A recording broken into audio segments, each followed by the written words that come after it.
Just want to let everyone know that we're being recorded. If you don't want to show your face, you can turn off your cameras at this time. That is your choice. Okay, so let's just, And Rashmi, I just want to interject, welcome everyone, that I think Louis is also going to be presenting before me. I think that was added today. He's asking to speak just for like 10 minutes. sure. Okay, no problem. So I'm going to put the minutes that we have on our screen, and board members will go through the minutes quickly. And if there's any changes, please let me know and we will change it, edit it, and proceed further.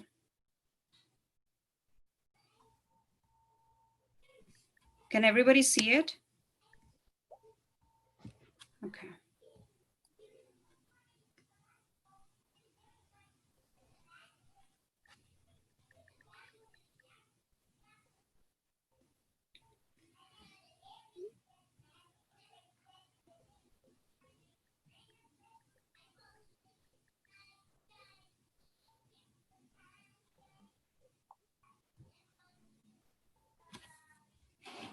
Let me know if I'm going too fast or too slow.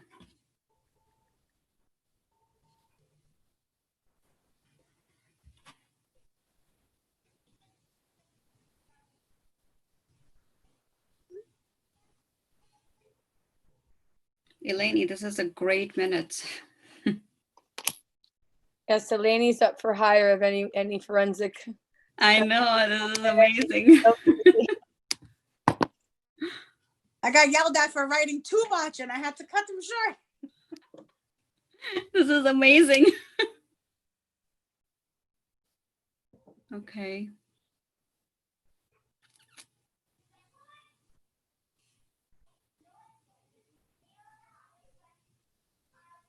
Can we scroll back up just a little bit? Right there about PayPal, thanks.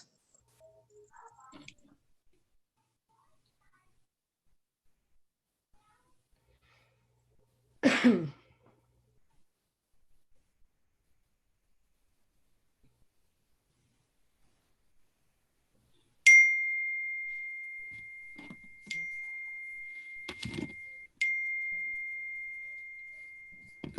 did an HI, okay. HIEU.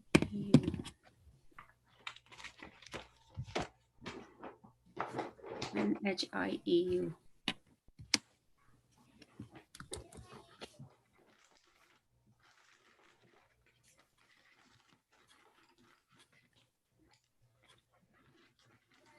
If you're looking for typos, I noticed one on the first page about schools that were recognized for some award. Apple Award. Up more. More? Yeah, first page. I think it was the first thing. It was the first bullet. Yeah, right there. The schools that were recognized, this should be. Where?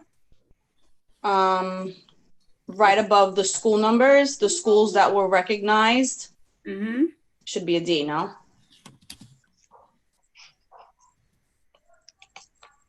Thank you. You're welcome. So is everything else good?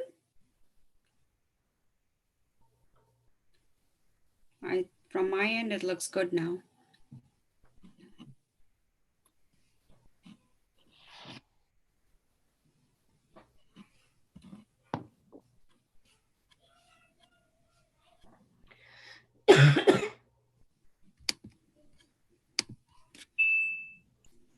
All good?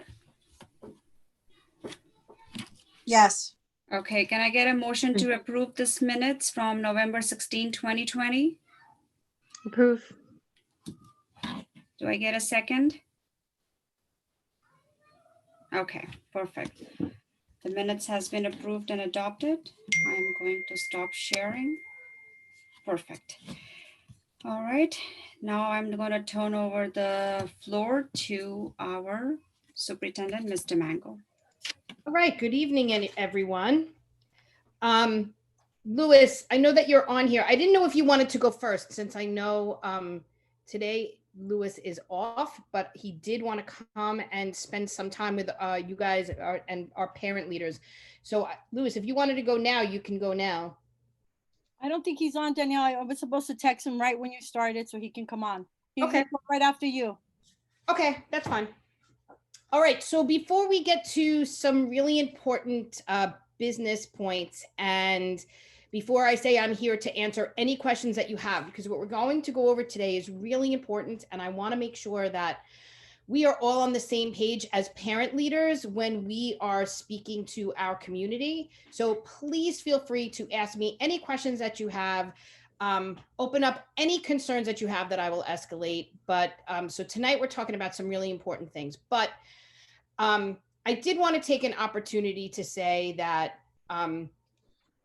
there are a lot of things that we talk about in Strength of District 25.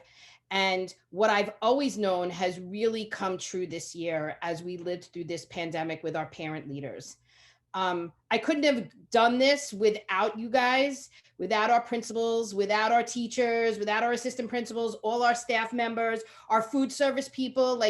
And I know I say this all the time, but we really are an amazing community. I just want you guys to know how important you have been to making sure that District 25 stays the amazing place that it is, and the work that we do for our children, right? So, so a big thank you. I do want to say to you, please take some time during this break, enjoy your families, turn off these computers, right? I never thought, I used to not be able to wait to get on my computer, and now I'm like, oh, shut it down. Just do things that make you happy and be with people that bring you joy, and we know most likely it's going to be your immediate family, but make sure you do that. And I wish us a closure to 2020, and I'm really looking forward to us working together in 2021. I hope 2021 gets better. I know it will. I just know it will. But I will say the work that we have done together can't get any better, because I mean, it can always get better, but like we are really top notch when we're together. Together is better. So I do want to say thank you. Enjoy some peace with your families and friends and close loved ones. And let's come back and ring in the new year really excited with big fat 2021 glasses. Okay, so I'm going to start with the easiest things first. For those of you who were at our CEC meeting, many of you did see, we also presented this at our DLT, our state of the district presentation. We talked about where we are. We talked about our goals and objectives for the school year. And we talked about the assessments that we have given at the district level. We're really happy to know that each and every one of our schools has either administered MAP, STAR, there's only one or two that have done STAR, iReady, and Dr. Mike has worked tirelessly. Thank you, Dr. Mike, to put all of that information together and help frame our goals and the ways that we're going to support our schools for this year and beyond. So I'm going to talk just a little bit about that. But we spent the month of December, Dr. Mike and I, virtually visiting every school, and we looked for 4 things. The first was around how principals are running their schools virtually. There was so much in and out, and especially in District 25, and I know many of us can talk about this today. We've had classroom closures, we've had building closures. And one of the things that we were looking for, although this world is unstable, we wanted to find stability for our communities in the best way possible. And that was through supporting our principals in putting together virtual schools. This way, when a school closed, everyone knew where to log on to. Teachers were able to connect with their students. Teachers are able to connect with administration. So we're happy to say that many of our schools, and most of them, have put together what we call virtual main offices. And that is thanks to Ms. Mishar, who actually modeled it for the rest of her colleagues. And some of them already had it, but now everyone's putting together these virtual main offices. And what that looks like is principals have taken everything that happens in their main office during the day and have loaded it up into either a Google Classroom or some sort of portal where everyone can get the information that they've needed. Now, Not every school, but most schools have completed parent-friendly documents where you can go into this virtual main office as parents and get any information that you need. For those that still have to do that work, we set a date for this week, this Wednesday. All virtual main offices have to be in place, and communication to families. So as parent leaders at your next meeting with your principal, please ask them about the virtual main offices if you do not know about them. And then if possible, make arrangements for your principals to come in and train the parents around all the different access that they have and ways that they can get information that they need. The next piece that we are working through is setting up our digital curriculum. Now, what I've always spoken to you guys about is District 25 has always had an engaging, rigorous curriculum. What we did not have was what I call a digitalized curriculum. So this was another benchmark that Dr. Mike and I set for our principals, and they have really answered the call to this. They've taken all of their curricula documents and put them in one place. Now, so this way, all teachers in the building have access to the same documentation, information, resources necessary in order to teach your students. That is, for the most part, complete. But once again, this Wednesday is the date for schools that did not have all their curriculum uploaded to have it uploaded by this Wednesday. But I will tell you from the visits that Dr. Mike and I are doing, there are just some beautiful tools out there that principals have put together with teachers to make sure that we are organized and ready to learn in any learning environment, albeit in the classrooms, in the brick and mortar buildings, as well as in our online and virtual rooms. What is the next step for schools, which will happen over the next couple of weeks, is if you have not already seen them, they are creating parent-friendly curricula documents for you to log into, where you're not looking at the entire curriculum. Of course, if you wanted to have access to that, we can get that for you, but this is really about units of study, scope and sequence, resources that are being used for both you and your children. So if there's anything that you cannot locate within a Google Classroom, you can go into these curriculum hubs and find the information that you need. So if, once again, during the next meeting that you have, please speak to your principals about the parent-friendly access and offer opportunities if you have time during your PTAs for parents to be trained and in their understanding of them. If not, we are also going to be working with our principals to ensure that during parent engagement time, that teachers are showing parents both of these things, the virtual main offices and the digital curriculum, so they are aware. So make sure that you're touching base with your principals around that. The next thing that we're looking at are assessment tools, and I did just speak to you about the assessment tools that we are using as a district.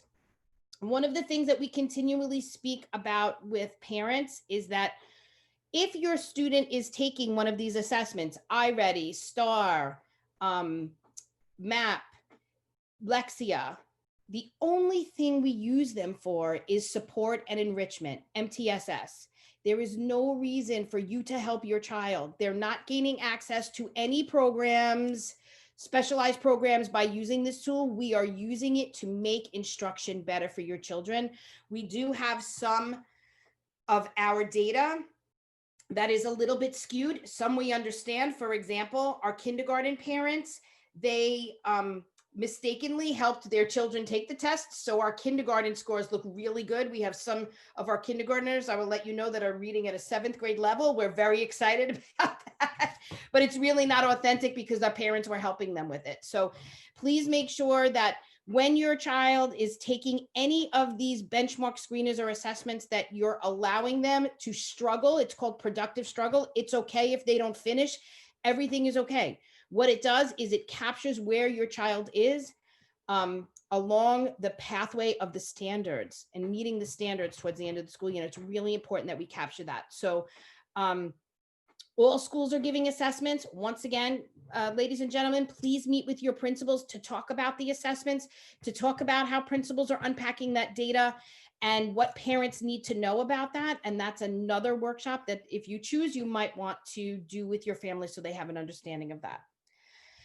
So those three things: virtual main offices, digitized curriculums, assessment, and finally instruction, and professional learning and feedback to teachers.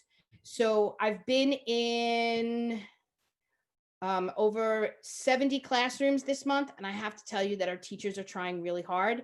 And as we said, just as our students have different learning experiences in the virtual world and in our brick and mortar buildings, because what we valued as a community was students working together in group work. It's a little bit different. And so by January, all of our principals are going to start professional learning plans around supporting teachers in areas that they need, both in those that are teaching in school and those that are teaching virtually, as well as in the priority and the next generation learning standards. So I will say, you guys know that I'm always really hard on us. I'm hard on our schools and I have really high expectations. I am pleasantly pleased as to where we are right now. And I'm also very proud, and I want you to make opportunities to meet with your principals and ask to see all these documents and engage in these conversations, because I think you'll feel the same way. So that was the superintendent checkpoints that we engaged in for December. The next thing I want to tell you that's going really well, and I want to say thank you to all of you guys for engaging in this work with us, is our parent chats. So many parents are excited to do this. And better than the parents being excited to do it, the principals are loving what's coming out of it. It is real parent voice, where you are not being spoken to the way I'm doing right now. It's opportunities for you guys to really talk about things that matter, right? Virtual schooling. You know, I keep using Frances as an example when she said to us during our district-wide parent chat, like, I'm in school all day and then I'm doing 2-3 hours of homework, right? Like, as educators, we never thought that that was happening. And that is something that needs to be looked at and addressed. We have parents talking about chronic absenteeism. We have parents talking about social emotional learning. And I just want you all to know that the things that you're saying are really changing the decisions that are being made at the school level and at the district level. So we're very excited about that work. We're going to continue to expand it. Dr. Mike and I are going to engage in our second parent chat, as you know, when we return. So we'll be reaching out to you guys around that work. And we are on our way to meeting our goal around increasing parent empowerment, right, through parent chats. So we're very excited about that work. Okay. So the next two things I'm going to be here to answer any questions that you have. If you guys will just let me get through both, and then I'll open up the floor for any questions.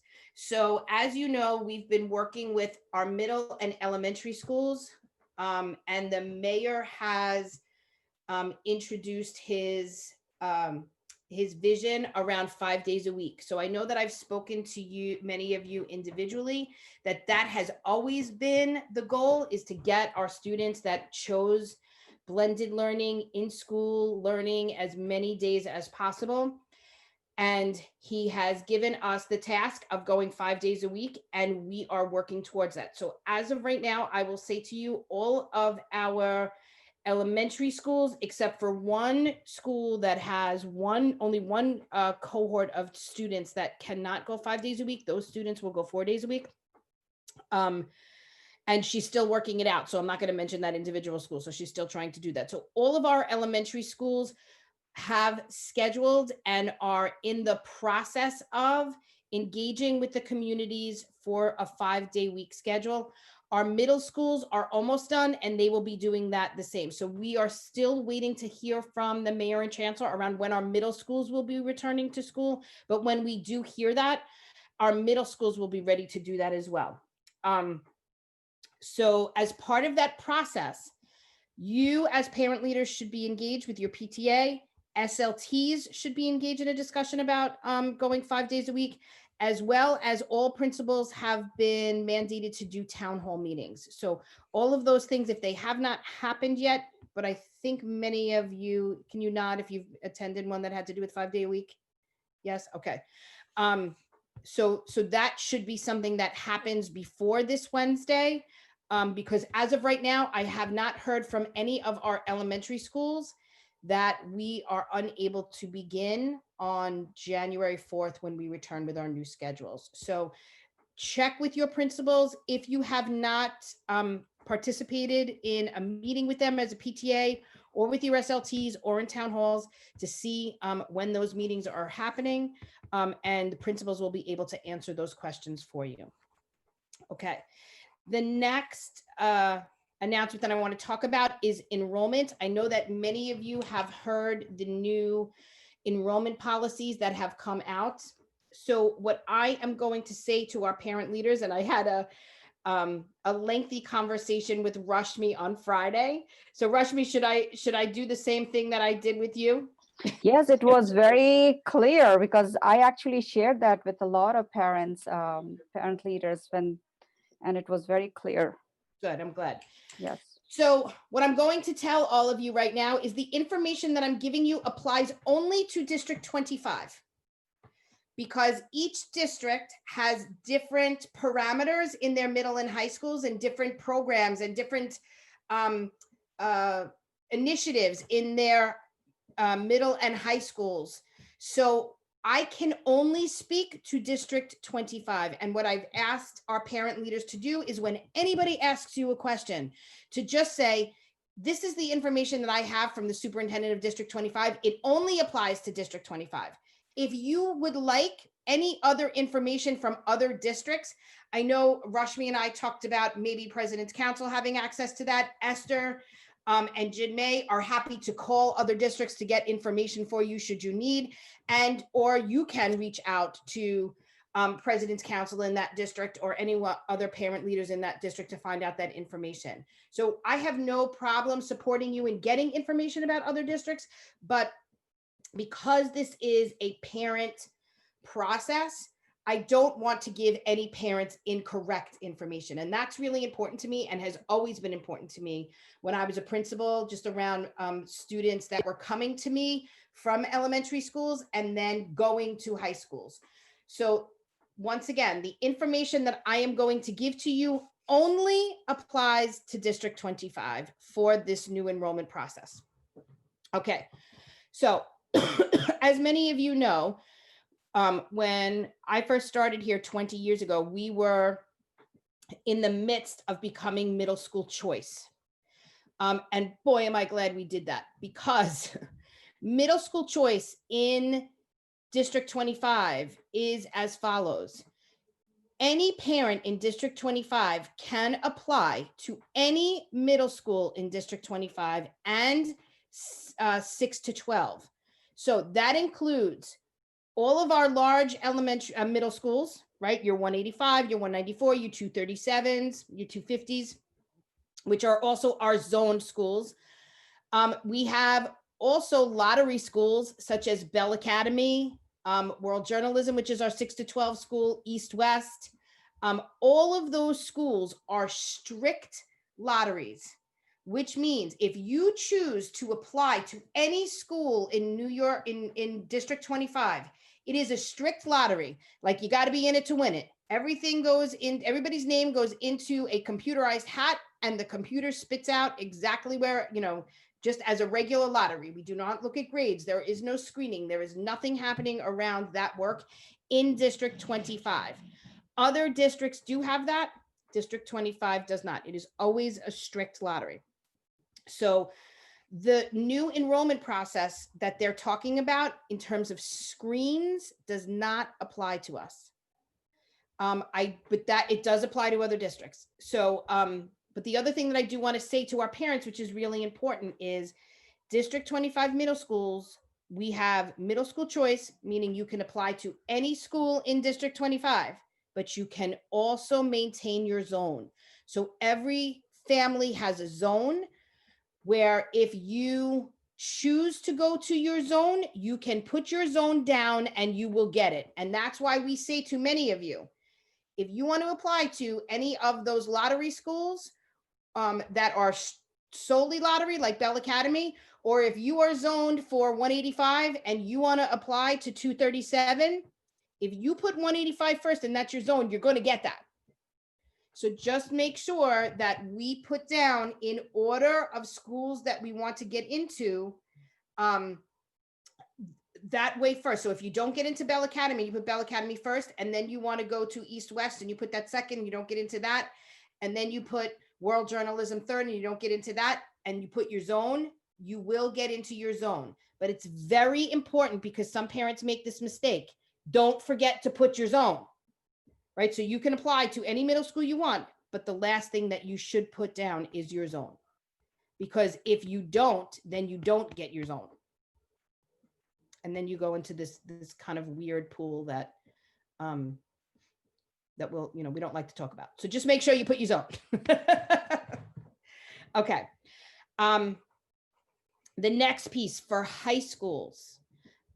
So high school screens. Oh wait, well, let me just go back for middle school too. So middle school applications will be open the week of January 11th. You as parents will get emails and you will get information in your My Schools account. You can also contact your school's guidance counselor, and many of them will be running sessions for you, information sessions for you. Now for high schools in District 25, right now we have one part of our district where a large part of our district is zoned for District 26 high schools. That does not change this year. So if you live in the areas which you are zoned for District 26 high schools and you put in District 26 high school that you are zoned for, you will have access to that school through the zone. As of right now, they're saying a 2-year period, and I'm still asking for further clarification what will happen the following year if they are going to unzone those schools. If they do, then that would impact many of our district families, because in District 25, we still maintain zones for certain high schools. So we have students that are zoned for Flushing. We have students that are zoned for John Bowne. We have students that are zoned for Francis Lewis, Cardozo, and Bayside. So for this year, if you are zoned for a high school, that there will be no change to that. What changes is if a certain zone has a priority to a certain program. So if there was a program and there was a school district like 25 or 26 that had priority to a certain program within that school, that priority is no longer, but our zones are maintained.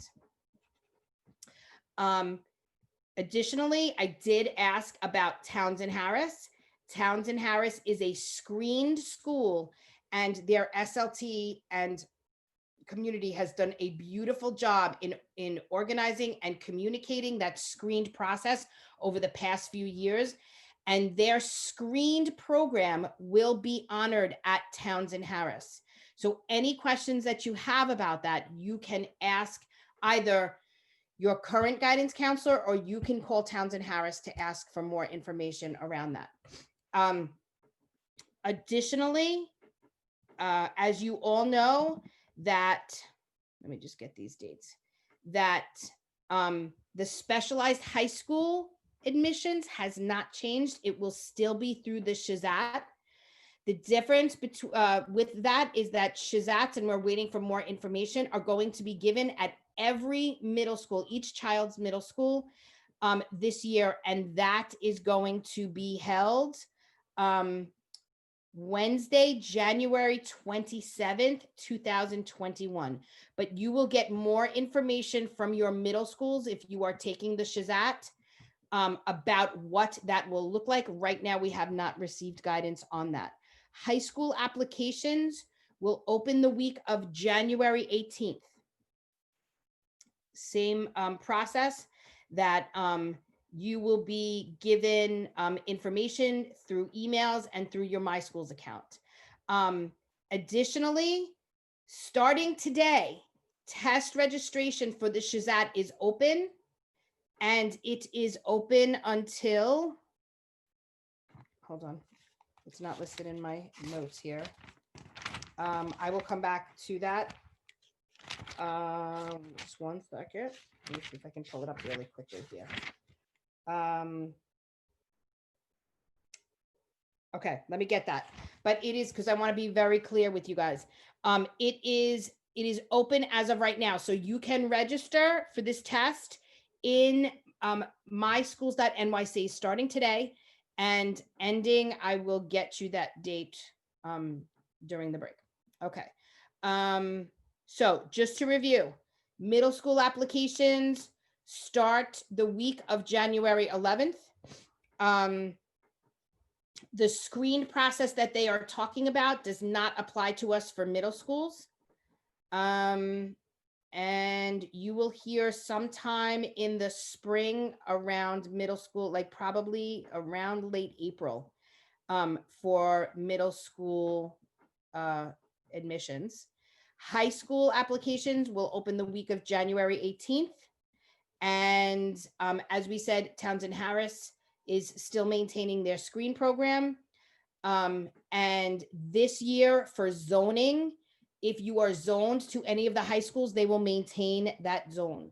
So one of the ways to look it up is you can look up online in your, I don't know, Louis, you on here? Yes. So can you just pop into the chat somewhere the link for how to look up where you're zoned, or is that in your My Schools account? You know? Oh, no, you can go to the main page of the school lookup and they put their home address. I'll put in the chat.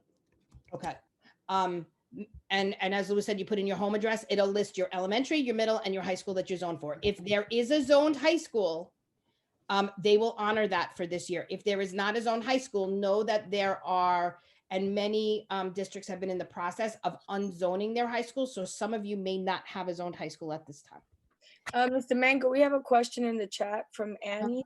Okay. She says, if you put two choices on your middle school and you get the first choice and you put your zone school as second, but if you decline the first choice, do you automatically get into the your zone school? Okay, that's a good question. So here's what happened over the past couple of years that has always been part of the process. We used to allow during the application process opportunities for parents to make that switch and go back into their zone schools. So what happened was you would get into a school like Bell Academy, and then your child would say, none of my friends are going there. I want to go to 194. And then we would transfer to 194.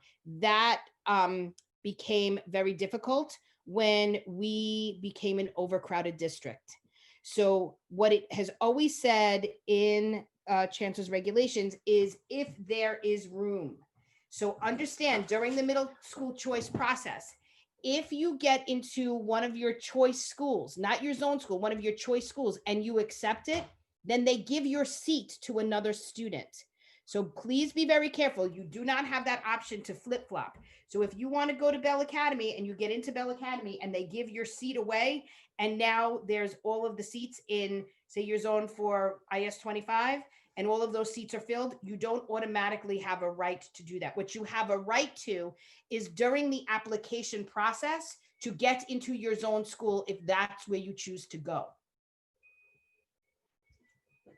So what would you do then? What would she do in that case if she declines it? You can't decline. Well, if you decline, If she declines, let's say she picks WJPS and 194 is her zone. Mhm. And then she turns down WJPS. You can't do that. That's the thing that I think parents, that is a misunderstanding that we changed 2 years ago. You do not have the option to do that. When you fill out the application, you fill it out in the order by which you want to go to school. So if you want to go to Bell Academy, you should put that first and your zone different and your zone second. If you get into Bell Academy, because you put it on your application first, the expectation is that's where you want to go. You don't get to decline. You're in essence, because we're a middle school choice, giving up your seat when you go to Bell Academy. If you get into Bell Academy through the lottery, they give away your seat.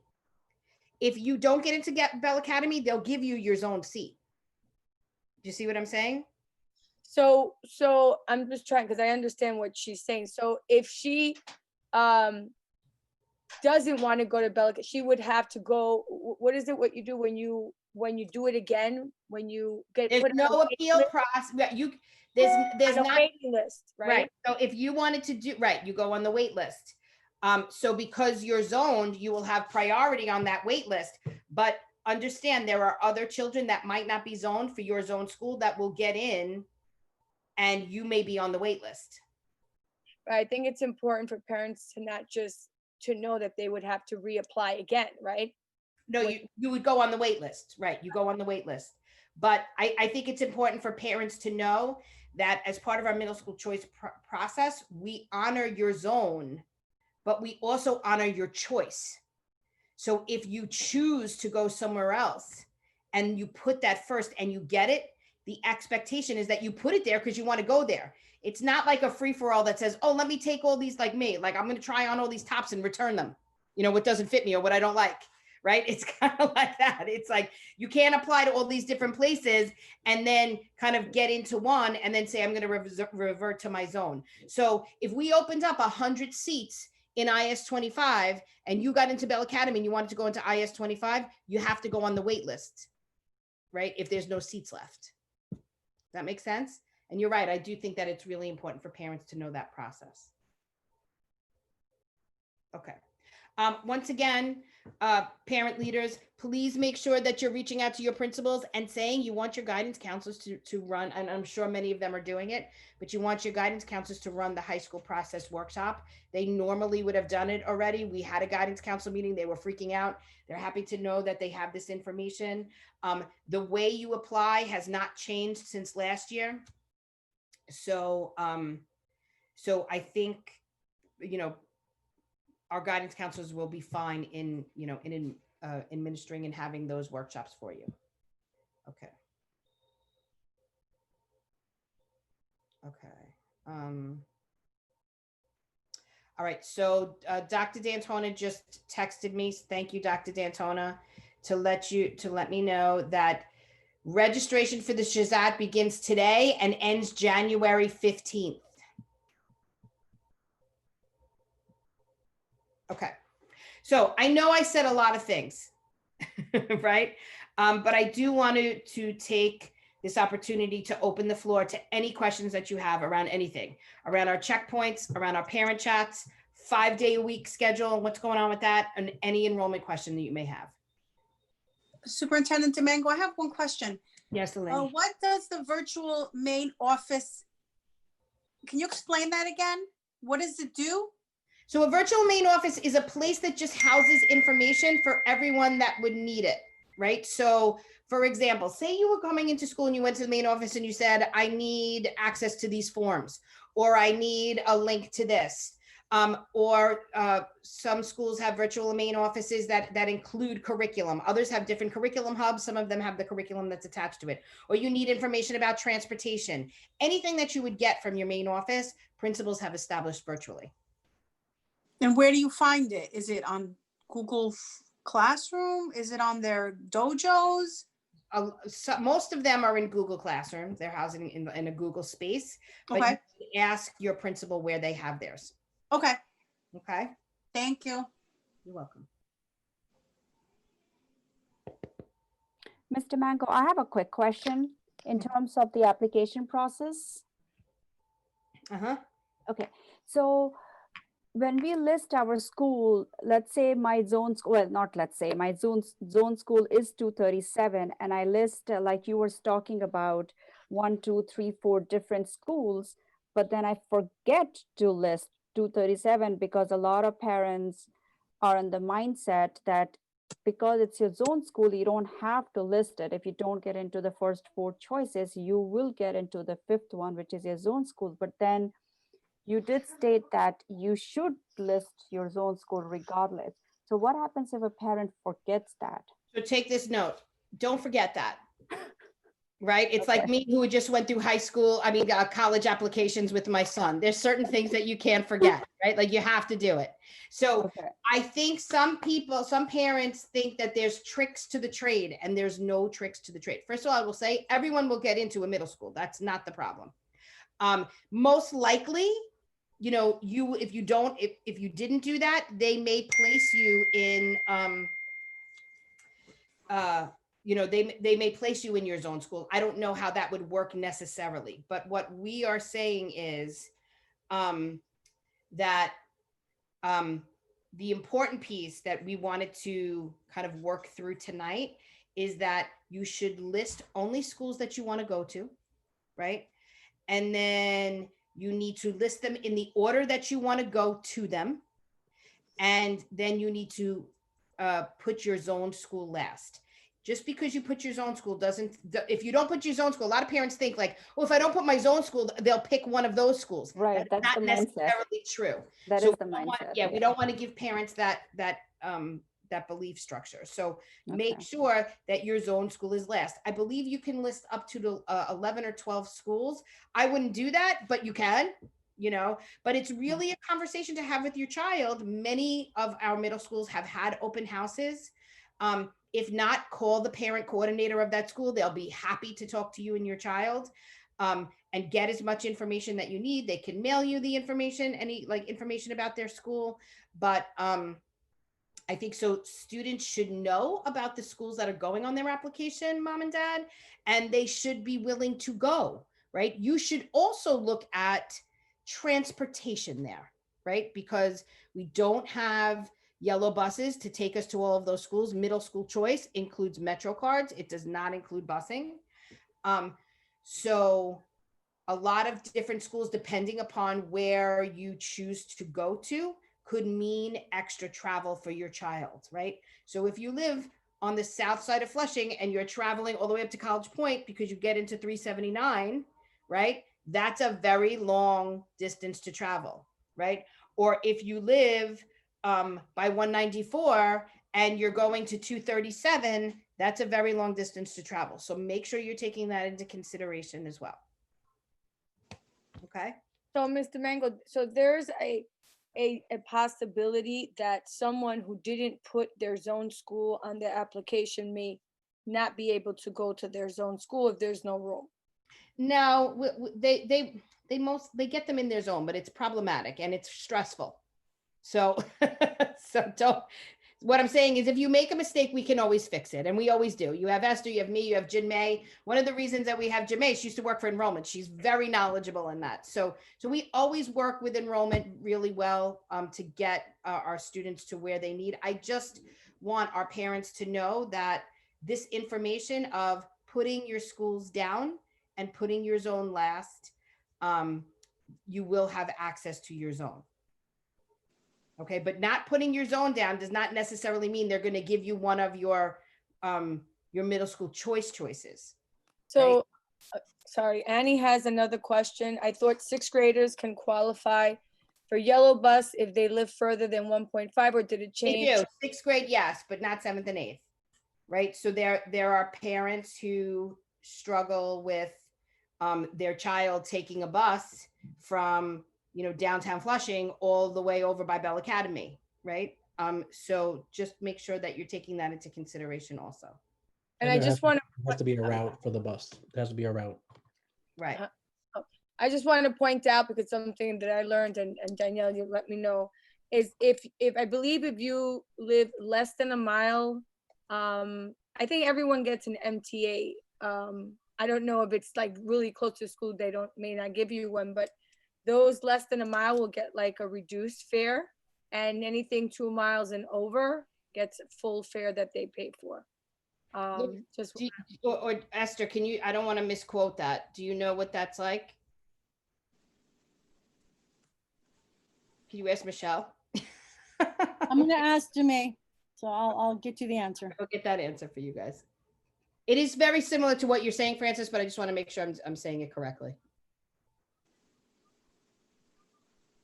Okay. Any other questions? Here comes another one from Michelle Abril. Is there any update if remote learning students will have an opportunity to opt in for in-person learning next year? Not as of right now. Okay. But you should speak to your child's principal to ask more questions around that. There's no questions about 5-day. Everybody's good? All right. So you're saying that all the schools by January 4th supposed to be at 5 days, or Yes, there are some schools that may, have a little bit of glitches, but they've been working very hard. I will say, our principals, many of our principals, and I know that we've talked about this, I'm really super proud of them. They just have not stopped. They have reprogrammed their school 3, sometimes 4 times. And they'll continue to do that to make sure that our students have access to as many days a week of in-school learning as possible. So when you see them, just say thank you, because I remember as a principal, rescheduling my school sometimes took, a month in the summer, and our principals have done this 3 or 4 times. So. Okay, Marco from CPAC is saying that he thinks it changed last year. All students get a full fare Metro card, but we're gonna wait. I'll look that up. Yeah, May didn't pick up. I'm trying to look it up and All get right, it. well, we'll get it. At some point during the meeting, one of us will put it in there for you. Okay, and another question by Aiden Diamond. Will middle school be back in school by February, do you think?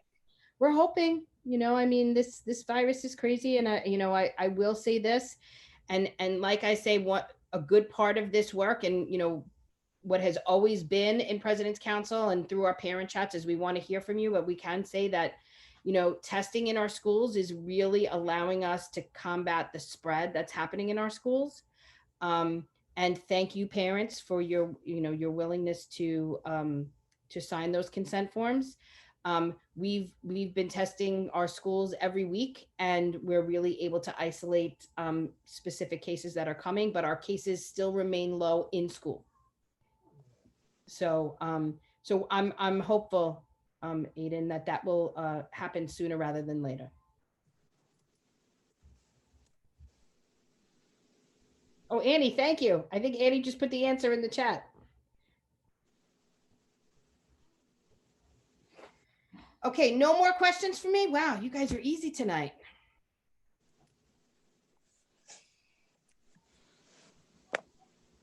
Thank you, Annie. Okay, thanks, guys. So as I said, enjoy the holiday with love and peace with your family. And 2021 is going to be amazing. We have one more question. Any updates for Picture Day? Is that for me? That's not for me. For anyone who wants to answer that. But I can say that I know that in the last I know meeting. about Picture Day. So look, one of the things that we said is our schools and our parents and our children and our teachers have been doing a really good job. We do talk about not bringing people into our schools that don't have to be brought into our schools, right? We don't want, more adults that need to be in there. So that is conversations that you should have at the school level and really have open and honest conversations, right? So we've talked about a lot of things just in terms of trying to find normalcy in this pandemic. Teachers kind of thinking that they could teach a certain way that they used to teach in schools, and now they have to kind of redefine and redo that. And I think a lot of PTAs miss the things that they used to do, the plant sales and the picture days. So I think that is really part of conversations, how to do that safely, because you know what? Safety and health comes first, and then everything else comes second. So I'm not saying it's 100% off the table, but I am saying right now, while we're peaked with the virus, I don't know if that's something that I would want to engage in as a principal, right? So if you guys came to me and asked me to have a picture day right now, I might say that not at this time, only because we want to keep ourselves safe and make sure that we don't have too many people in the building that don't have to. Will PTAs be allowed back in schools if the kids go 5 days? So, Aiden, this is one of the things that we talk about, in that you can speak to your principals about coming into schools. What you cannot do as a PTA is come into school and hang out in the PTA office the way we used to do that. So what we do say is we want to encourage PTAs to do business. We want you to have access in the building to do your business. But we also say that what we do ask is that if there's anything in the building that you need, you can come get it at any time. but your meeting should really be held virtually. So that means that if we want to go get a copy of our financials or any important documents, we can email our principal and have a time set up, or one or two people can go pick that up and Mhm. tell them, oh, we will be in this building for half an hour to 1 hour. We'll pick this document or make copies of this document and come back. So that is feasible, correct? Right, but I wouldn't say two, right? Because one person can get that. One person. Right. Okay. Yes, I was just What gonna we don't say, want is for you to have meetings at the school. I was Okay. just Really gonna did, and say- we encourage that. Okay. I was just gonna say that to limit the people that really need to go in. And Mhm. just like anything you go, if you go to the Bronx Zoo, if you go anywhere, you have to make reservations. So you have to kind Right. of do the same thing in your school and let them know what you're gonna be in there, maybe how long you're gonna be in there for, because everything takes that, into effect with the social distancing and the cleaning protocol.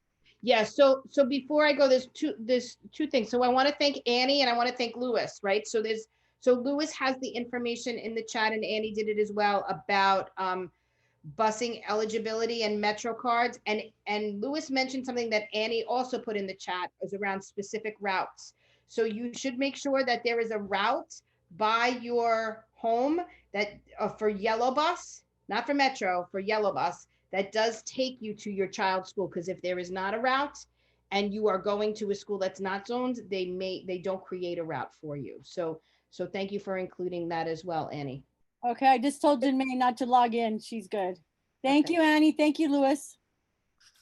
So it seems like in the Metro card information, Marco is correct. It's a full fare for anyone who's over half of a mile. Anyone less than half of a mile does not get any Metro cards. I guess they're expected to walk half a mile. Anyway, there's another question with John saying, how have presidents been communicating effectively virtually to the parents? John, do you mean principals or PTAs? Yeah, PTA's communication with parents and teachers, I guess. Most PTAs have received a DOE Zoom link, a Zoom account, where you can then have your monthly PTA meetings virtually, as long as you give your general public 10-day calendar notice of the meeting. Have you been doing that? Yes, no, I'm more speaking to like if parents have questions or want to reach out and ask us. We're not there physically to be there anymore, so that's the question I'm asking. You should have a PTA email where they can contact you directly. And if it's a question you can answer, you can help them. If it's a question you have to give back to the school, like for the principal to help you with certain questions PTAs will be able to answer, and certain maybe, like a question like, are we going to go 5 days, might be a question that the principal answers, right? But something about when's the next fundraiser, that's something the PTA can answer. So I think that you should still be, communicating with parents as much as you can, those reaching out to you. If you want to make a special meeting and not your monthly meeting, you also have the capability of doing that as well with like good notice to the parents.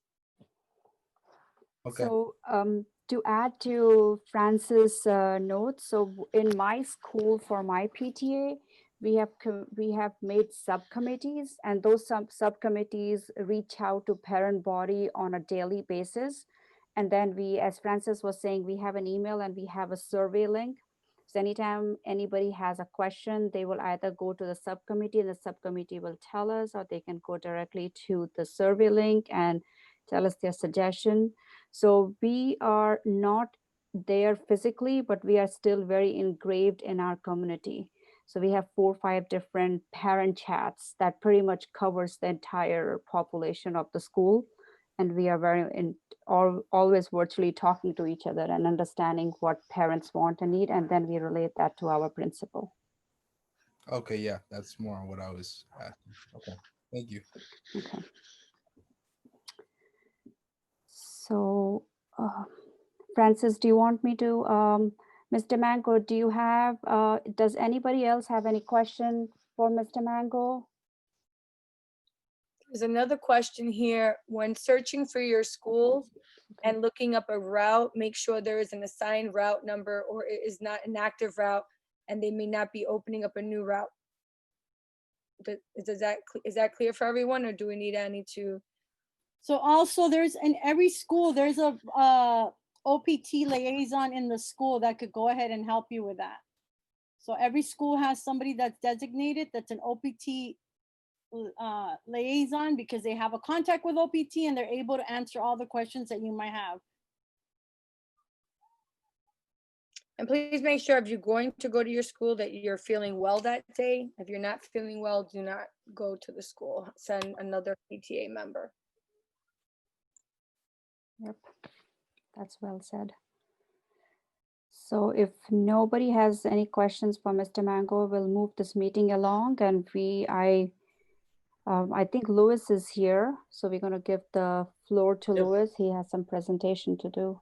Yeah, no, Okay. Danielle had spoken to me about some things that some of the PTAs were saying around their virtual meetings and the virtual meeting links that Evan was creating. And I think there might have been, Before you start, I just want to say where that came from. So one Yeah. of the things that often happens with us is that we will have community members, local elected officials, other parents in other schools that may or may not be thinking about coming to your school, call us and ask for your dates around PTAs and when your meetings are being held. And normally we have them because they're public dates, and we're able to give that information to parents. But this time we had called and asked for the dates and the links, and some of the PTA president said we don't do that until a few days before, or so on and so forth. So something that we do at the district level is that we have a standard link that's used every month. So I just wanted Louis to talk you guys through that really quickly. So whether you're using Zoom or Teams or Google Meet, there are different options for us to schedule recurring meetings. So that's a meeting that doesn't just happen on one day; it happens on multiple days throughout the year.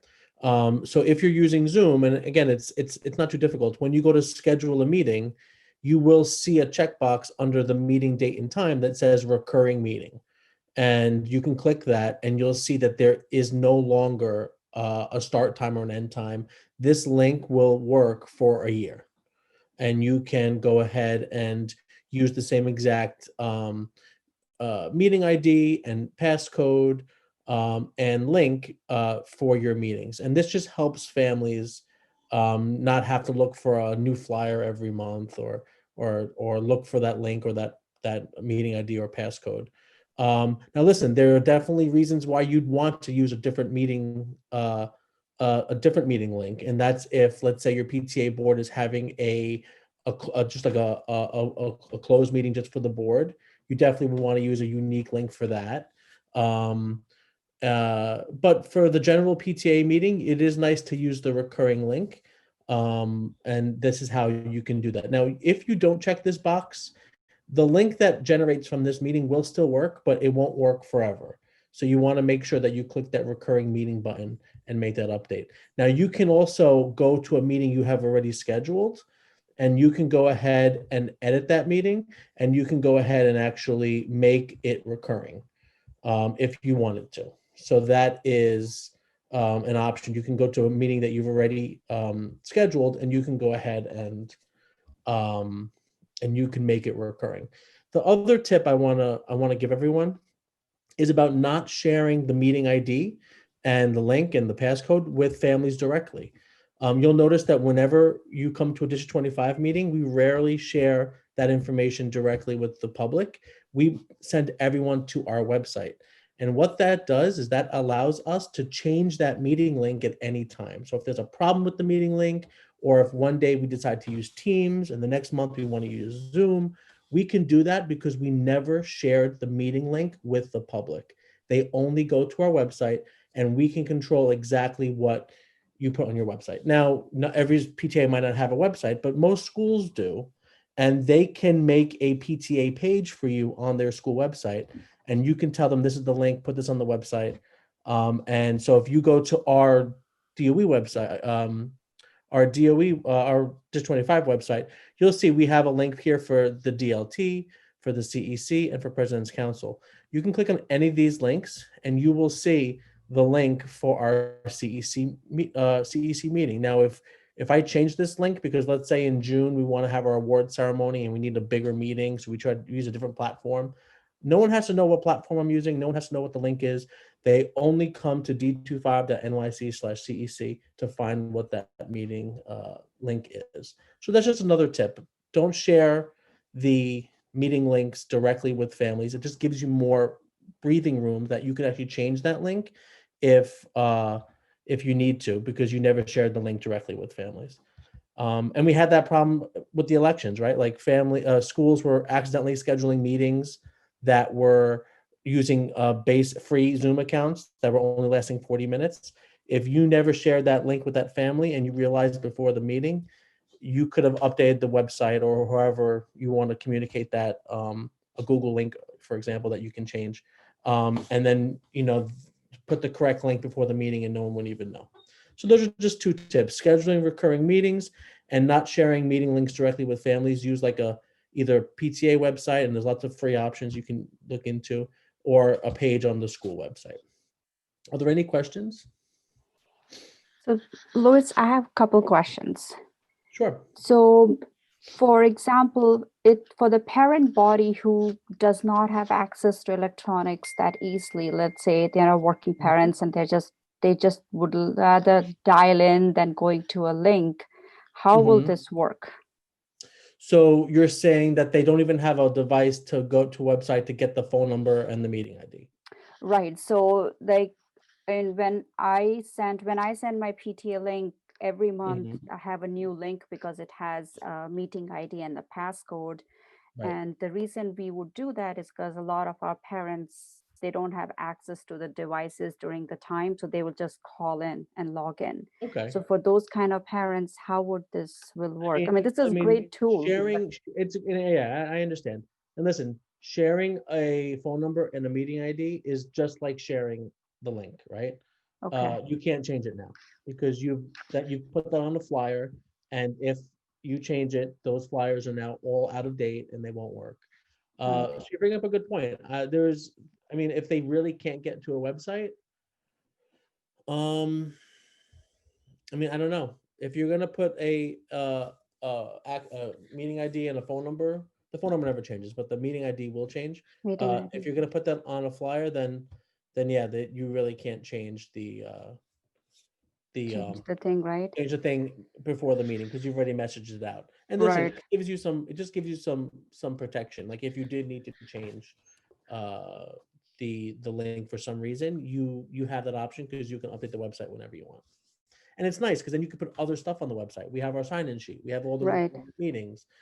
We have all the attachments. We have a link. Click here. You see all the different for CEC, for example, all the different documents we share. So you can put a lot of information online. But yeah, I don't have a good answer for you. That's a good point. Families that do not even have a device to click the link to get the phone number. Right, because this is a good recommendation. So we as a PTA can do as the community needs, because some community, like What works our for your community, right? we can do a quick survey, and if they all say that link is great, hey, that makes our job easier, because we put one link and any kind of glitches, we update that link. And I find that most people have a smartphone. Like that's their main computer.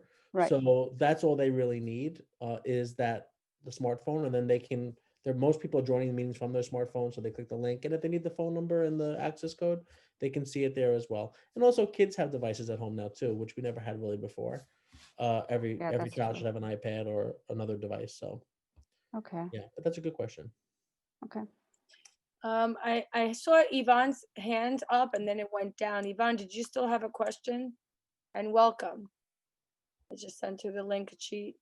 I believe that's the same Yvonne who just wrote to our President's Council email. Hello. Hey, Yvonne. Welcome. Yes, I did have one question. With the middle schools being closed, and a lot of the children that's on remote, and some of the children, when they do the blended days when they're out, when their iPads are not working, and the DOE was supposed to come and swap the iPads and give them new ones. Mhm. How do we go about, who do we speak to while the middle schools are out? So, I mean, and Danielle can speak to that a little bit, but I know that every school, even though middle schools are closed, every school has a plan for either device distribution if new devices arrive, or for technical support. It might even be a 5-minute, give me your broken Right. device, here's a new device that works. But you could You speak can- with your right. principal, yeah. Yeah, so our elementary schools are all open, so you can call and speak to the main office. But if you don't have a way of reaching out to someone through technology, you can right now give Esther your contact number and your school, or give your contact number, and she'll call you, find out your school, and she can facilitate that communication. Ms. But there is- Killebrew, I'll call you after the meeting. Yeah, and the parent coordinator is a good contact for that. They can direct you, and of course, Yeah. the principal, but the Yeah, parent I coordinator. will gives you- say, right, I will say they're no longer emailing devices to homes. They're sending them to schools. Even middle Okay, school, I just want to know about with the middle schools because the buildings are not open. right. Yes, They- but they'll- you they'll need make to get there. accommodations. Yeah, there will be somebody that can come and deliver the Meet you at the device school. to you. Yeah. But Danielle, aren't the buildings open for the staff? No, No, but they're open for the Special request. technology. Yeah, they're open for the technology team. Oh, okay. So a principal could be in there, but they can only go in on certain days. yep. Okay, this is so I can just tell the parents. All right, thank you. Oh, yeah. You're welcome. Thanks, Yvonne. There's another question, and I think I'll be able to answer it. If not, Danielle, you can chime in. When will we be able to know about the kids going 5 days to the school building? I guess that would depend on your principal. Will let all the parents know. Yeah, if so that the is- target, right, so the target date is January 4th. I would start by speaking to your principal first and see where the plans are. Like for tomorrow, I have a principal going into school, and she's gonna get all those letters in order and set out all of her letters because her school has been closed. So she'll be doing that tomorrow. So try to outreach all of your principals. If you cannot get in touch with them because, some schools may be closed, once again, reach out to Rashmi and Francis or to Esther directly, and we can facilitate that for you. Any other questions, anyone? I have a question. I'm not sure if this was addressed at the last meeting because I wasn't able to attend, but it's regarding the PayPal, and I did take a quick snapshot of the minutes on the screen. So I'm reading here that Capital One has set up PayPal, but other banks are charging fees. So our bank for our PTA is a Capital One bank. So I'm just a little confused. Like, would we set up a PayPal account the way we normally set up our own individual PayPal accounts? Or is it something that I have to go through Capital One to do because we don't have online banking with Capital One? So we had a we had a parent that shared what they did to go ahead and activate their PayPal. I don't know if that parent is here. I think if Sharon is here, Sharon, are you here? She's our FACE rep. So we're gonna wait.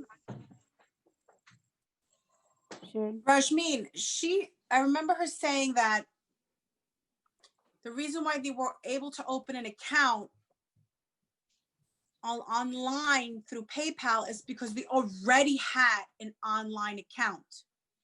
So if I'm not mistaken, she had said that it was easy for her it was easy for them. That was Bell Academy, right? What school was it? Yeah, I believe it was, but yeah, that it was easy for them to set up a PayPal account because they had already had online access to their account. So they had no problem creating the PayPal account. Or like our school, which we don't have an online account, we wouldn't be able to open a PayPal account because we don't have online access. So I think Does that make any sense? It makes sense, but I know like can we if you can give me your email address, let's get you some more detailed information. So it's not that simple I think the idea is that you cannot charge your parent body for using a PayPal account, and the PayPal itself has to make sure that that they build that service for you. So it's not okay. So how about we email you, and then we can have our own small conference chat, and let's just get some clarifications, because I want to really understand in more detail what is the exact issue, and then we can take that off the line, or Well, even after the meeting, if that's okay. That's fine. There isn't really an issue. It's just obviously, we're trying to reduce papers being collected, Right. money, whatever it is. Right. And I had overheard that we were now able to have a PayPal account.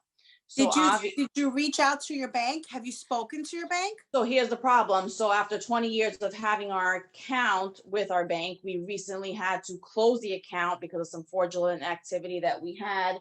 And the previous treasurer just kind of like, whatever, it's just been a mess.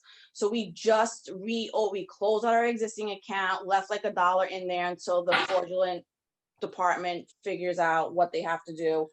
And then we opened up a new account. So that's why I'm asking, because we just got our new checks in. We're just now getting ourselves back on our feet.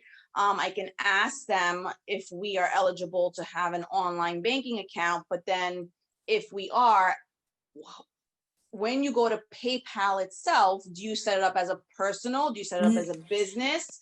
It's set up as the account, as the school account. Nothing can be right. personal. So I would input the school's account number, the banking account number, because basically everything will be transferred directly into, there's no other option when you receive money other than to transfer it into the school's checking account. Right. Yeah, 'cause- You know what it is that the fact that you closed and now you're opening a new account, it's very difficult to open up a PTA account and move banks. So that's why we always recommend that you try not to, unless it has fees involved and stuff like that. So definitely Rashmi said we'll get back to you just to move this meeting along, because we still have 2 more presentations and we want to get everyone out by 8:30, but we'll definitely get back. But I think the biggest online issue is that you can't, you can receive monies, but you can't send out money because it's No, that I understand. I totally understand all those rules and regulations. I'm just trying to figure out and get some clarification on how to set it up. So we'll definitely get back to you and to the community with that. So I'm gonna give it back to Rashmi so we can move on to the Thank you. next thing on the agenda. Thank you, Jasmine. Thank you, Francis. So I guess next, if nobody has any questions, we will move the meeting along. So Francis, you would be next, and then it would be Marco from CPAC. So was Mr. Lolito done? Yes. Lewis? Yes. Yes, he said goodbye and thank you for having him. Okay, great. Thank you. Okay, so I'm just gonna quickly go through this. Let me see, is it on? Okay.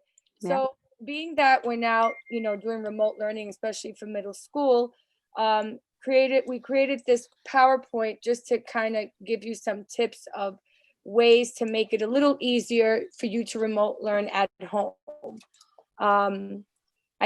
So the first step is to have a routine, right? Schedule your day, including exercise, and making a list of everything that you want to do and prioritize it. That's important so that you can kind of get yourself focused and organized. Okay. We need to create, We need to create a work environment. So you need a space dedicated just for remote learning. Put all the necessary items, books, pencils, erasers, sharpeners, and make sure it's free of clutter so that it's just neat. And also have a plug nearby to charge battery. I often find that when my children's device goes to 50%, we go and plug it in, because these applications take a lot of the battery out of these devices. getting out of your pajamas and have breakfast. It's important to feel like you're ready, like even though we're not heading to school, but you should feel like you're going to school. Now, of course, I'm sure you can wear maybe a top pajamas, but when you get dressed up, because if you're in pajamas, you kind of have a laid back attitude, right? But you want to be ready to work. So maybe if you get, put on a shirt or put on sweatpants or get dressed for this remote learning, you come with a different mindset. And of course, eating a good breakfast will help. And there's a sample of, the 5 groups to give your children. Being home, it could be very distractive.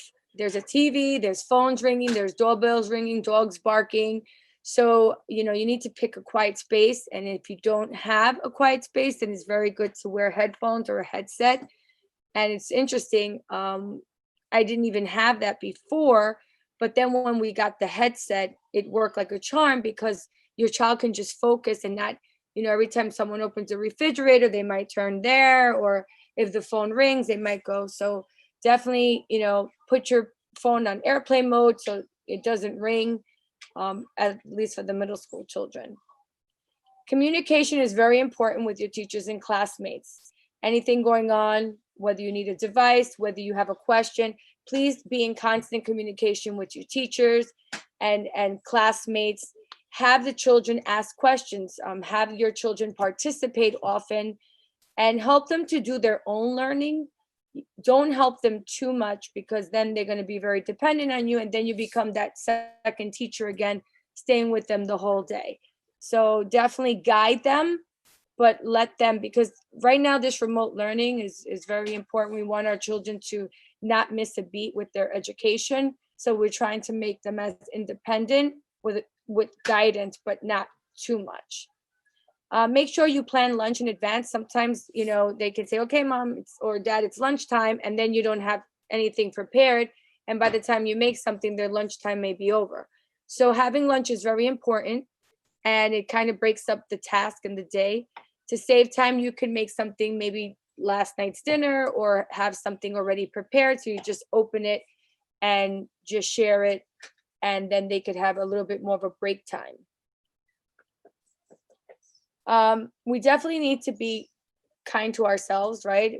And let off some steam, have some time that we can enjoy, and maybe do some meditation with our children or by ourselves. We need to reduce stress and anxiety, whether you go to the gym, work out, or you can download apps like Calm or Headspace. Having other activities planned, we don't really have gym, right? So you might want to do something after school, take a walk, or have something in mind, working out together. I have this picture of a family working out together. And basically, at the end of the day, you want to rest and recharge for the next day. It's just to get your mind off the studying. And we definitely have to incorporate the physical activities because that's very important for our physical and mental health. Here are some reference websites that I took this information from, but you can definitely Google more remote learning tips. And, and we're still learning as we go along. Some parents are doing even more than what's on this PowerPoint, and we would love to share that with everyone. So just remember to motivate your children, encourage them to learn, praise them, establish a reward system, check in on them to make sure they're feeling good. Listen when they're not feeling so good and find ways to make it better. And most important, work as a team. And remember too, this is a picture of one of my son's homeworks. He had to make a COVID picture digitally, and this is the picture he made. So I'm using it to remind us to social distance, wash your hands, and most of all, stay happy. That's well said. Okay, I'm going to stop sharing. Does anyone have any questions or any additional tips that we may use? Will this presentation be available to share with families? I can definitely put it in the chat as soon as I find. I'll drag in the PDF. So I will definitely do that. And please share that with your PTAs. Definitely. And we're all going through this remote learning together. So, parents need as many good tips as they can. And on that note, I hand it off back to Rashmi. Thank you, Francis. That was so well said and so well done. Actually, it is a perfect segue to give it to Marco, who has been waiting patiently. He's our co-chair of our CPAC. So Marco, welcome. Welcome to our President Council. Are you going to share something on screen? If yes, then we would have to make you a co-host to share, or can you still do it? Yeah, I'd like to share a little bit, but Sure. first, but not right away, maybe. Okay, so please tell us about yourself. We have First heard of a all, lot Francie, about I you. love the picture. So your son made the last picture? Yes, that was his homework. That was beautiful. With. So I shared it on my presentation. That was amazing. Cool. Okay, Marco. So yeah, sorry. So All right, my name Marco, is. I made you co-host. Great, thank you.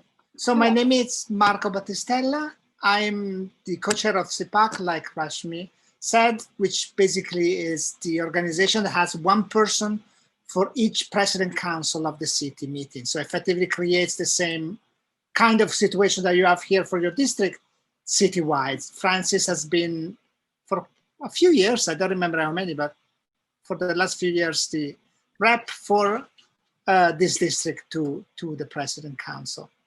I actually live in District 1, which is the Lower East Side of Manhattan. I have two kids, one in middle school, one in high school.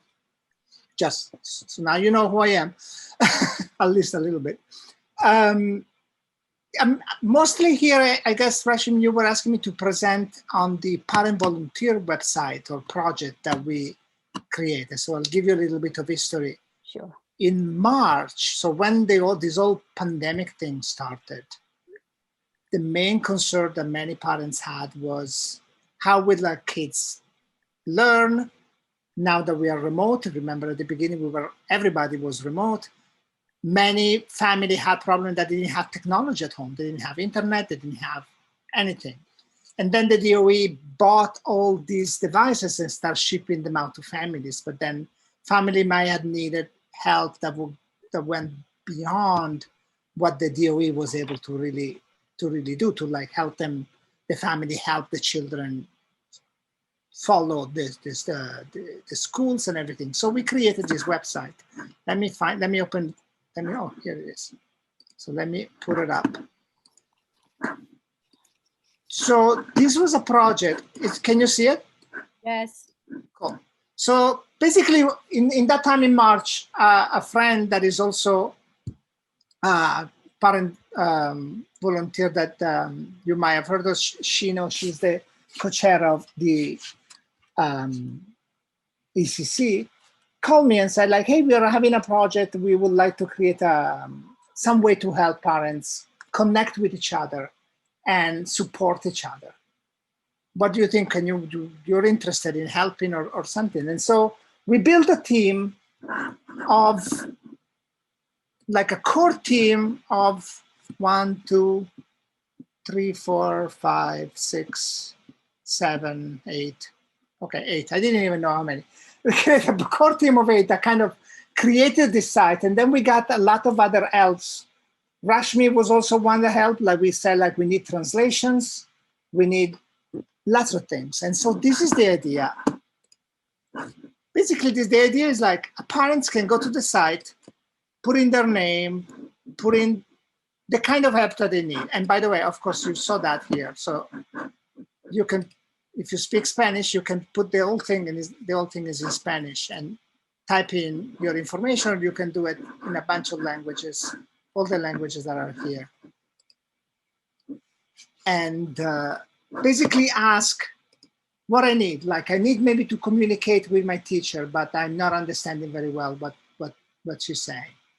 I need help with the Google Classroom, or I need help with my internet connection.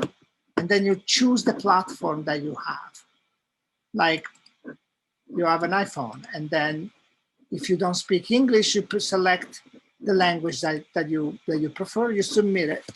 And what we do is nothing different than just match you with another parent that say, I'll be willing to help other parents.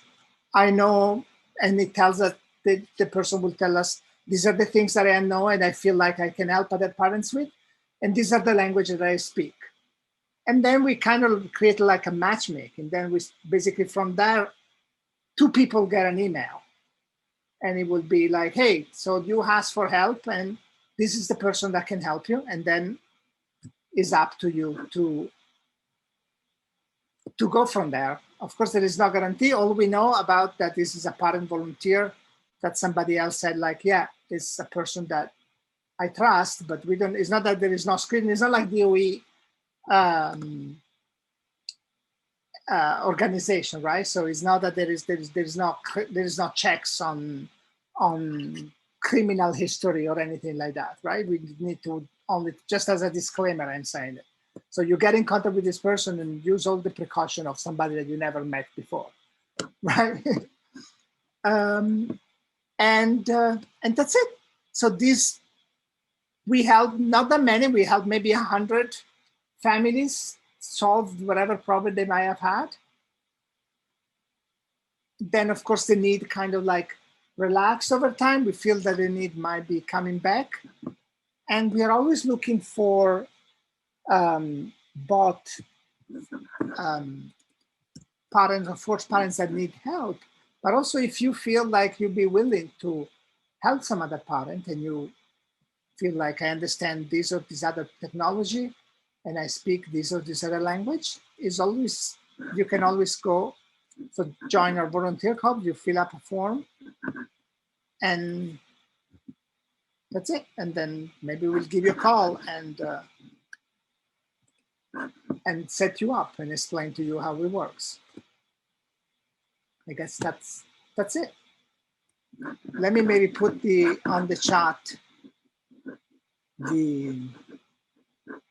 hold on, I don't find the chat. Oh, here it is. The link in case somebody wants to look at it in their own screen. I think that's it, unless you want me to explain or I can answer question or explain other things if you have questions. I think it's a very nice website. I didn't even know it existed till now. And I've never used it, but I could have used it if I would have known in the beginning when everything was in chaos. But it seems like a wonderful, wonderful website. Yeah, it's very artisanal. So and I'm glad that you presented. Thank you. So I know that the process works because just about, I'm not sure when that I got an email about the translation help. And I guess, Marco, you got the same email and we confirmed that that was not the right email. So because they were just trying to check if the website was good or not. So in terms of process, it does work. If somebody does submit information, it does go to the we got actually this, so we got a lot of Spanish requests and we got a lot of Chinese requests. Possibly other languages were less. Like you were for Hindi, right? Right. Yeah, you might have gotten it. I guess you didn't get any. Since no, you said the only one you got was just somebody testing it, right? Testing it, that's right. So I'm glad I got it because I know that the process works. Right. Process works. But it was also, cool because it was just a bunch of parents getting together, right? We were like, there is a need. We need to help other parents. And, that was also the moment to really do that. Yeah, and I have to say, Marco, for those of you who don't know what CPAC stands for, Chancellor's Parent Advisory Council, it's like the highest PTA board, right? It's like right underneath the chancellor. But I have to say, in this pandemic, this whole pandemic, you, Marco, and your board have gone beyond and above and beyond, and had so many meetings, so many hours. Like I can't even keep up with you guys anymore. I know, me neither. I feel like you're doing, that is wonderful that, parent leaders like ourselves continue the process and continue to help other parents. I just wanted to acknowledge you for that, because that definitely needed that acknowledgement. Marco, thank you. Yeah, thank you. Yes, But thank you, yeah. Marco. I'm sorry, somebody had a question?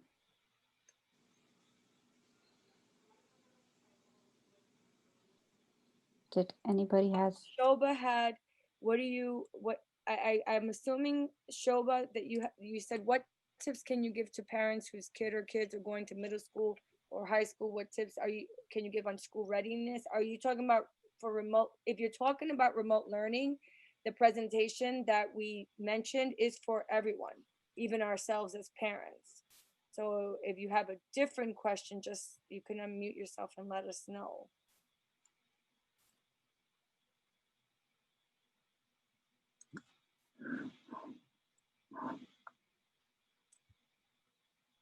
I know it's really hard with Zoom.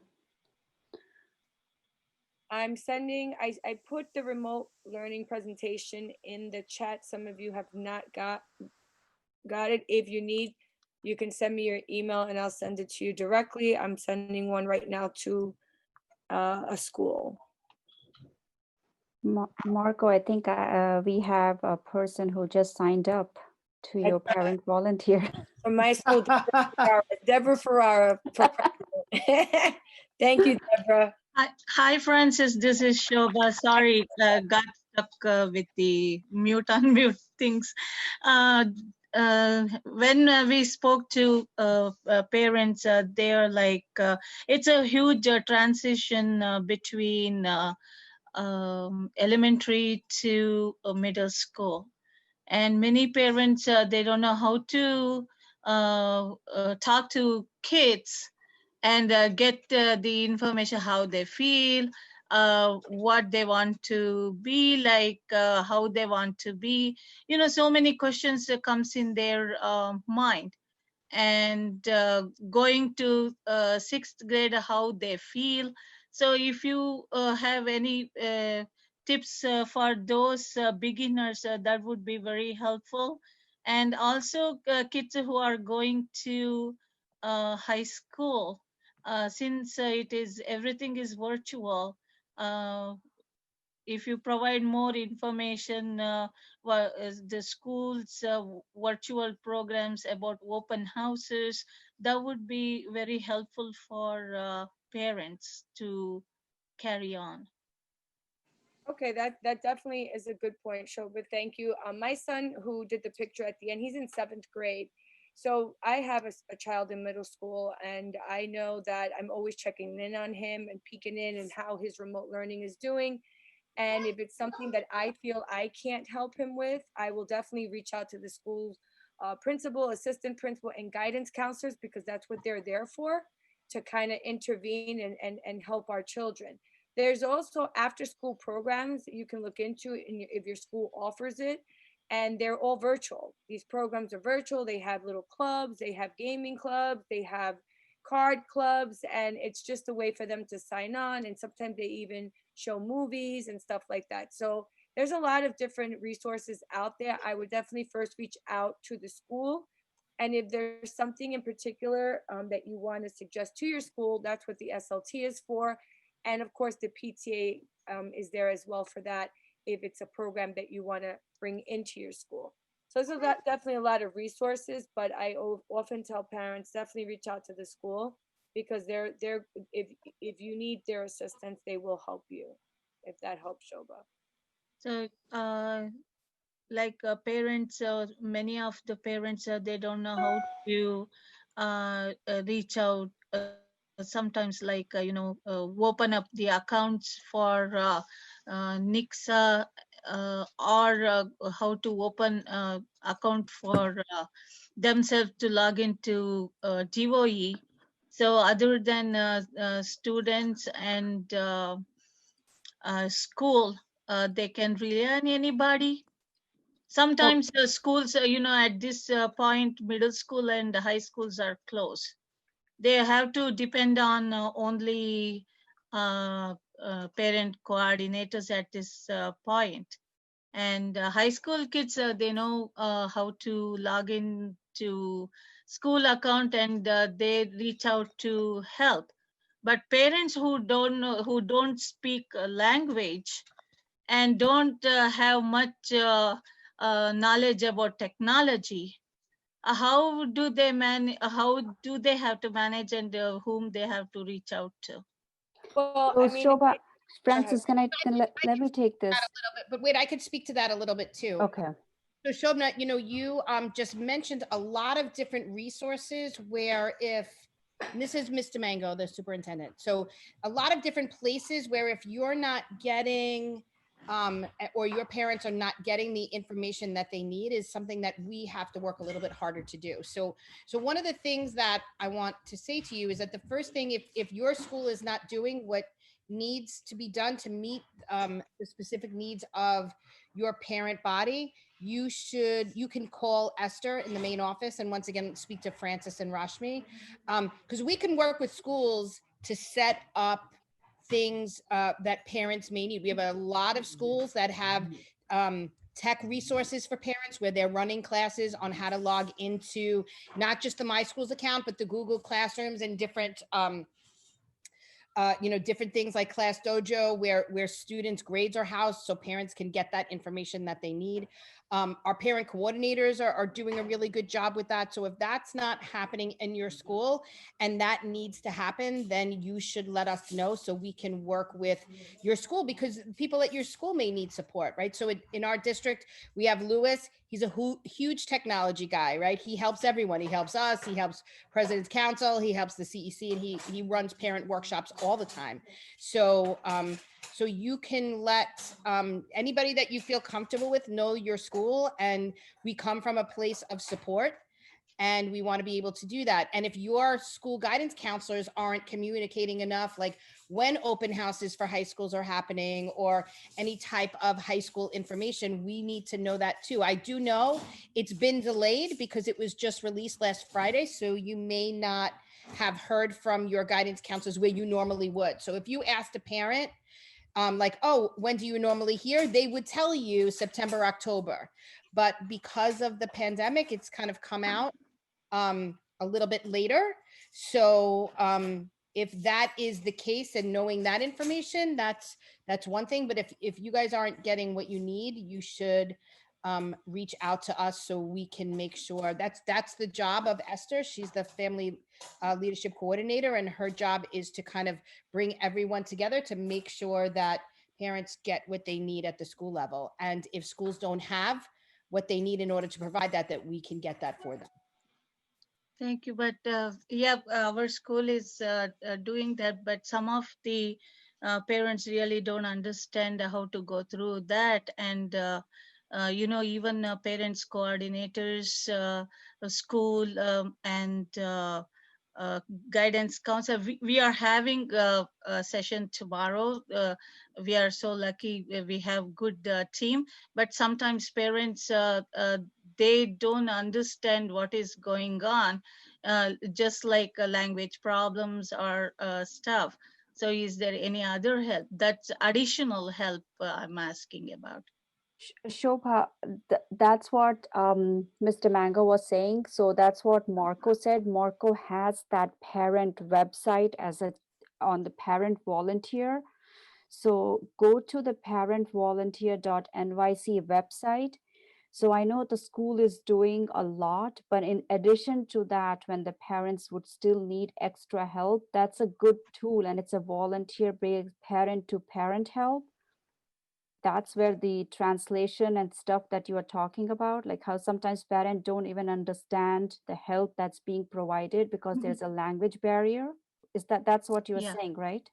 Yes, language barrier. Right. So if you just use that tool and see how it can be helpful to you, if any, and see if because it has multiple languages in there in different languages.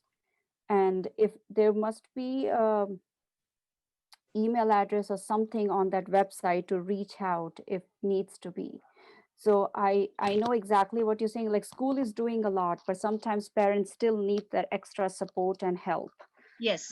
Right. So that's where parents got together to help each other. So use that and see if that's going to help a little bit. And I think as parent leaders, Shobha, if we know of parents like that, and we, if it's something with language and we can help them, we can then bring it to the school. I mean, that's why it's so important for parents to show up at these meetings, because they get to learn additional information that can help them. And, the school's not going to know there's a problem if they're not contacted, right? So it's very important, regardless of what language someone speaks, that they contact the school. And if the school cannot communicate with them, then they will get the resources to do so. But they have to go to the school to see, whatever questions they have, whatever the issues they have. But we as parent leaders, we can also be that support and just, give them that information, is like what we're doing now. So there's always a way, and there's so many resources out there, from Dial a Teacher to parent volunteer website, to so many ways to get translations. And if your community needs translations, then we need to have that at PTAs, translators, and you can get that provided as well. So the support is definitely out there, the resources. Okay, thank you so much. Thank you, Shobha.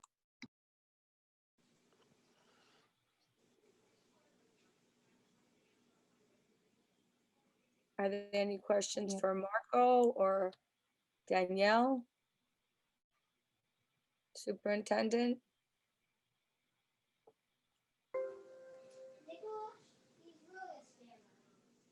Rashmi? Okay.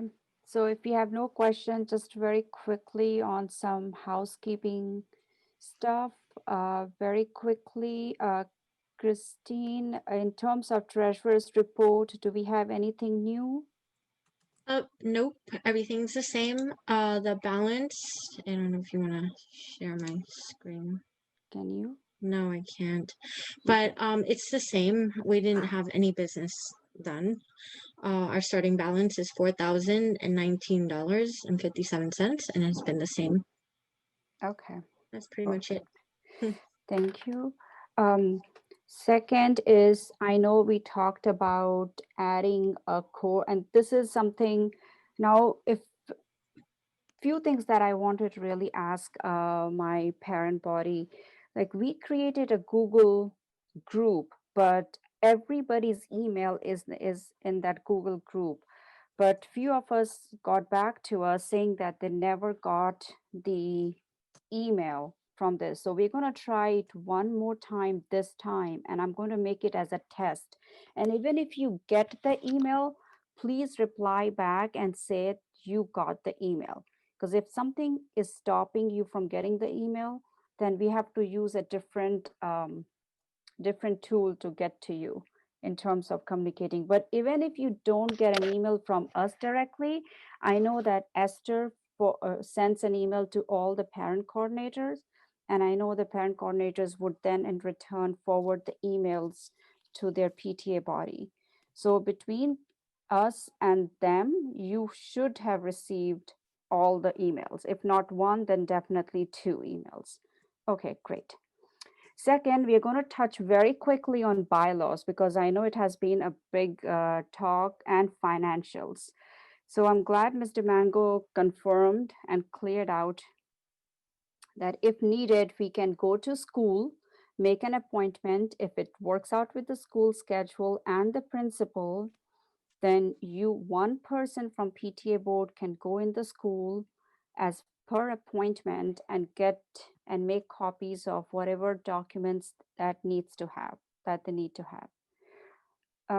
So last meeting, we had asked to put a core secretary position in our bylaw. So this is where a good thing happened, that we don't have a physical bylaws in front of us. We don't even have an old bylaws or president council in our hands. So this is what happened. So because we don't have a physical bylaws in front of us, we can do an addendum to the bylaws, because we were just going to attach an addendum saying that there is a core secretary position added to the bylaws. So anybody who has a physical bylaws in front of them, and if they want to attach an addendum to it, this is how you would do it.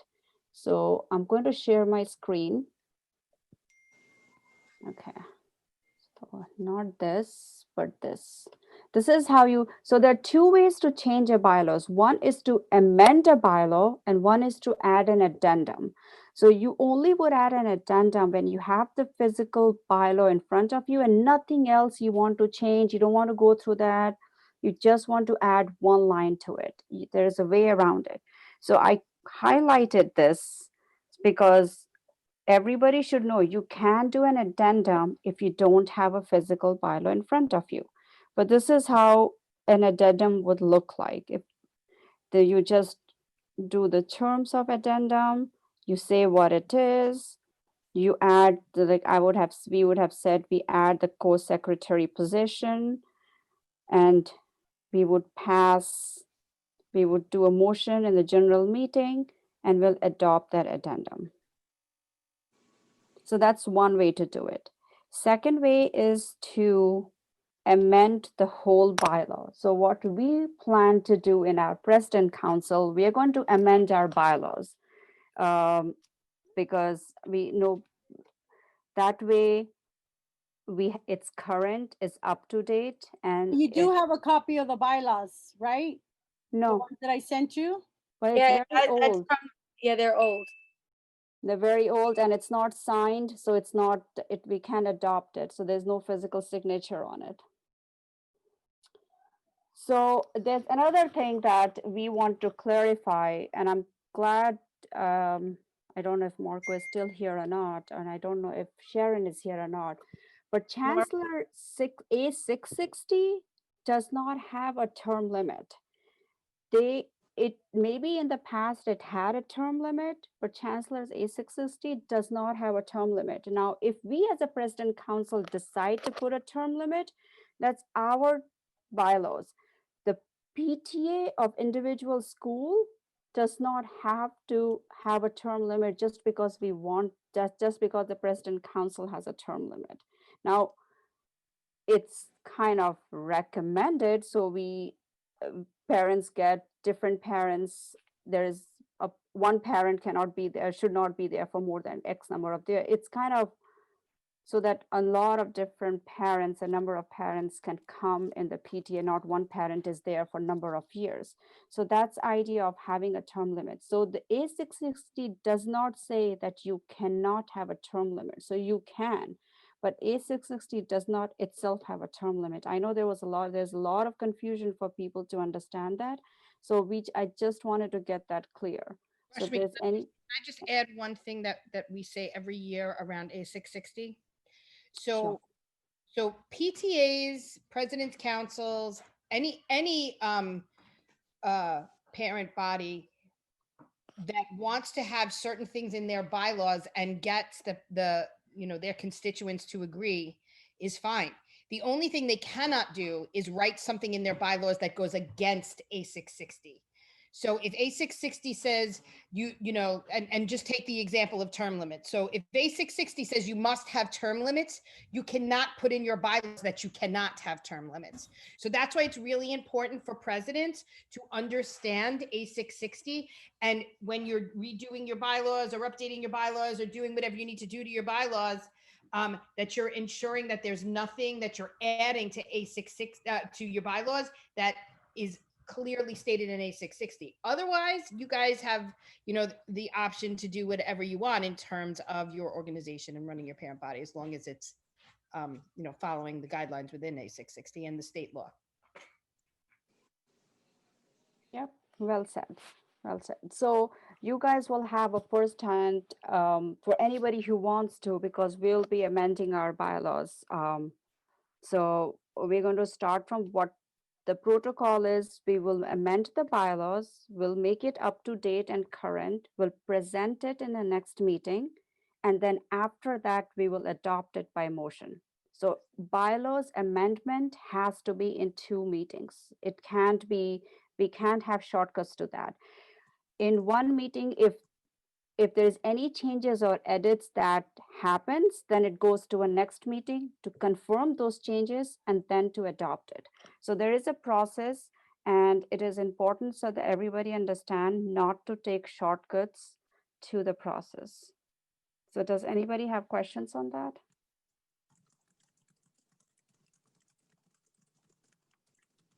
And I just want to mention also that at this time, usually Esther receives everyone's bylaws and she has them, but I know it's difficult to get into the schools, but eventually when you can go back, it would be a good idea to revise your bylaws. It's every 3 years, they should be revised and updated, and try to scan them and put them as a PDF so that you can easily access it. Have access to it. So just wanted to put that out there. If somebody has a question about where to send the bylaws, you can send it to President's Council and I'll put my email on so that you could have my email also. I see Yvonne's hand is up. Go ahead, Yvonne. I wanted to ask a question about the bylaws.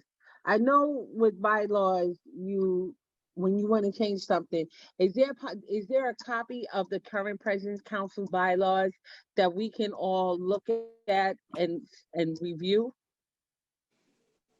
So that's what I was stating, Yvonne, that unfortunately, even the President Council does not have a current bylaws at their Right. possession. So we are going to amend our bylaws. So you guys can watch how we do it. And then that way it will be a good learning tool for us and for everybody. All right, so now with this pandemic, when we all start revising our bylaws and we bring it to our population, the general public, to the parent population, and if they agree to the amendment of the bylaws, shouldn't we be presenting the parents, if I remember correctly, a copy of what the old bylaws is or was, and what sections of the bylaws we're amending to coincide with the A660? Yes. Now, again, you don't have to revise it if you don't need to revise it just because we are saying it. We are saying that if you have to revise it, yes, you can do so. No, but I do remember from my years of in the past that every 3 years the bylaws should be revised because things change. I don't know if it's the same as it now. Right. If the things change, yes, you should revise. If not, you can just readopt it. You can just stamp on it. If everything in the bylaws is still good as it was in past 3 years, because A660 hasn't changed or hasn't made any amendments to it, Right. then you can just readopt that bylaw. Yeah. Okay. Thank you. Mhm.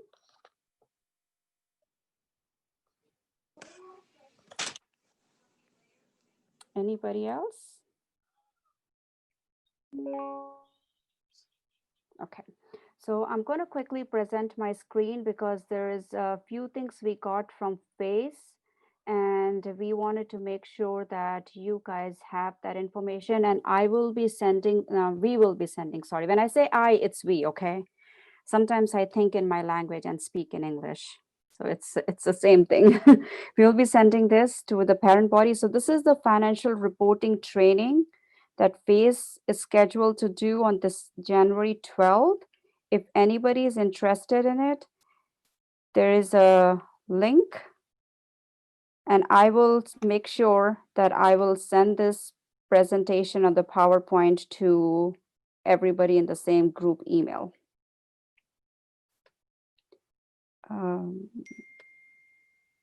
Then there's another thing. Okay, and then that's about it. There's nothing more. If there's no other questions, then we can end the meeting. So I just wanted to say on behalf of our board, Rashmi and I, and Eleni and Christine, we want to thank you, Danielle Domingo, for all your support in our district and everything that you do. Esther, thank you so much for being a great support to us. Thank you for our speaker, Marco. Thank you for coming here. And we want to thank all of you out there for being the parent leaders that you are. We want to wish you a happy and blessed and safe and healthy holiday. If anybody doesn't have any questions, we're going to end this meeting. Thank you, everyone. Happy holiday. Happy holidays, everybody. Thank Happy- you. happy Have a holidays. safe holiday. Holidays. Elaine is